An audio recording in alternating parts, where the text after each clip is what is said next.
Hello and welcome to Lit Happens. I'm Danica Lorer, and this is your celebration of the literary arts here in Saskatchewan. Today, I'm very pleased to welcome our guest, Craig Silliphant. This is a new guest to me, but he's been on the show before. So, Craig, welcome to the show. Thank you, Danica. I'm very happy to be here.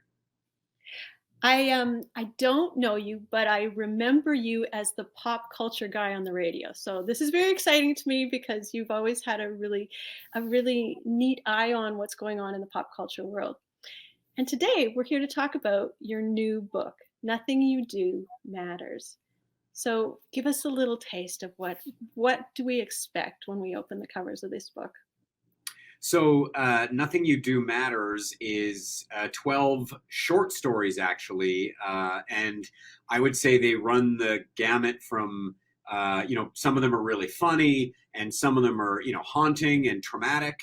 So you kind of get a little bit of everything, which probably makes for a bit of an uneven read. But, I like that when I read a short story collection and, you never know which story what the next story is going to bring. So, I kind of wanted that effect as well. And it really takes place, I would say 80% of the stories take place on the prairie between the years of, 1905 and now.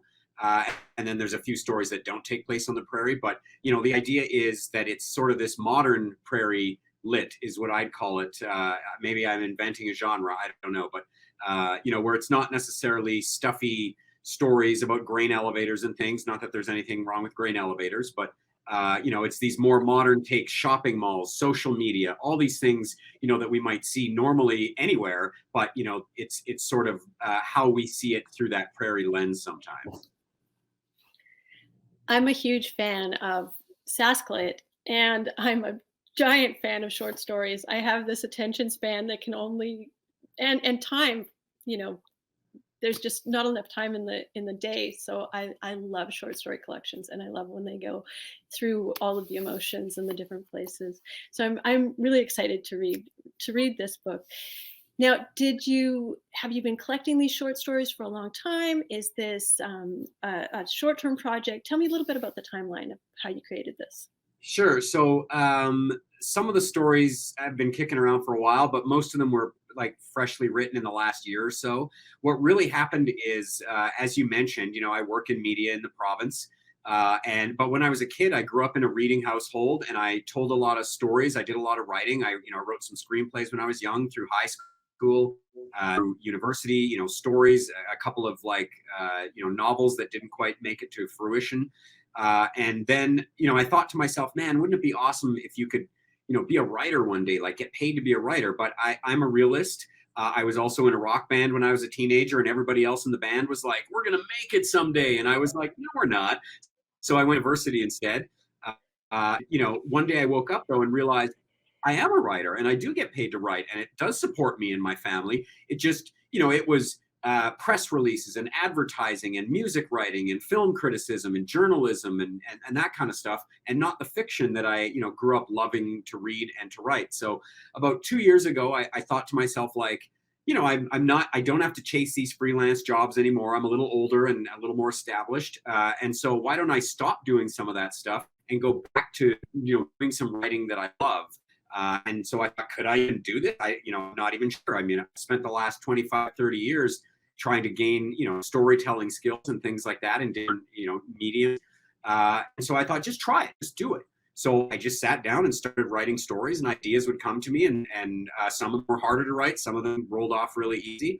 And in the end, I, ended up with, I actually wrote a novel that's 180,000 words. And I realized after that most publishers, if it's over 90 or 100,000. So I shelved that for the moment, but everything else led to the short stories that I had. So I decided to collect them and release them.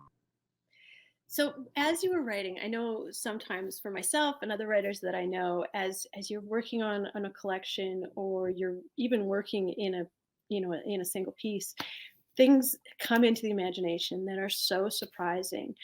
Are there characters or settings or plot lines that are just something that you have no idea where they came from? Definitely. Well, yeah, I would say so for sure. I mean, there's definitely some weird stories in there. There are some stories that I know where they came from, but I have no idea why. Like, why did that occur to me? In one story in the book, it's called "Girl, You're Going to Carry That Weight of Time," and without giving too much away, it's about a woman who was traumatized by a man, and this man is a very famous man, and he dies at the beginning of the story, and you know it's the whole world is putting this guy up on a pedestal and remembering that he was this humanitarian and all this stuff, but all she remembers is the trauma that he put her through, and it's not explicit in the story, but where that came from to me was Kobe Bryant, the basketball player, right? Who was obviously an amazing basketball player, but you know had a little one-line thing in his obituary when he passed away that sort of hinted to some heinous things that he was, you know, alleged to have done in the past. And it just made me think, what does that woman think today? Like while she's seeing Twitter and all the news channels lionizing him, putting him on a pedestal like Superman, and she's sitting there going like, this is not my experience with this guy. And so, you know, that's the kind of nugget of an idea that I don't know why it's coming to me or where it's specifically coming from, but that, you know, translates into something else. It's that I think it's that wonderful idea where you have that thread of truth that gives us the fiction, which is such an interesting way for me to think about how stories develop and how they grow. So when you this is your first fiction project that's been published, is that correct? From Yeah, that. yeah, that's correct. This is my first foray into published fiction. I had another book out previously, Exile Off Main Street, that was about the music scene in Saskatoon, but this is my first foray into published fiction. And it does have even the title of the last story and the idea before it, but there we can expect pop culture to come into play in these stories as well, I expect. Definitely, yeah. I mean, that is my voice oftentimes, and yeah, for sure, I lean on a lot of pop culture references and you know ideas from that sphere and things like that. So are you working on more short stories? Are you pulling that tome of a novel out? What's the next fiction project that you're working on? Yeah, I'm actually working right now. I'm sort of in the planning stages, and obviously, I haven't been able to do much writing with rolling out this book. But I had an idea about a pre Hardy Boys.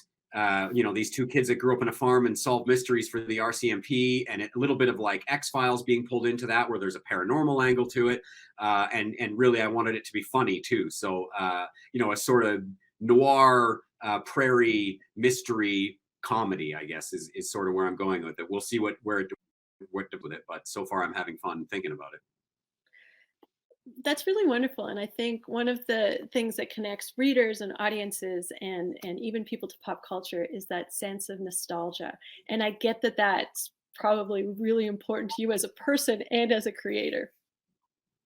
Yeah, it's true. I mean, I think there's an age that I came of age in, you know, and then around the you know the '90s, give or take, where it is fun to go back and set a lot of these stories then, because I do have nostalgia for some of those things, and not to mention the pop culture, you know, the time and the pop culture aspects of it. Well, Craig, it's been such a delight to talk to you. Where can people find your books? You can go to Turning the Tide in Saskatoon. You could probably find it at McNally Robinson there. The easiest place to send people is craigsilliphant.com, and you can buy it online or find out where else to buy it from there. Oh, Craig, thank you so much for being on the show. It's been a delight to talk to you. This has been Lit Happens. You can find past episodes on YouTube. You can find me on Facebook or Instagram. Thanks for watching.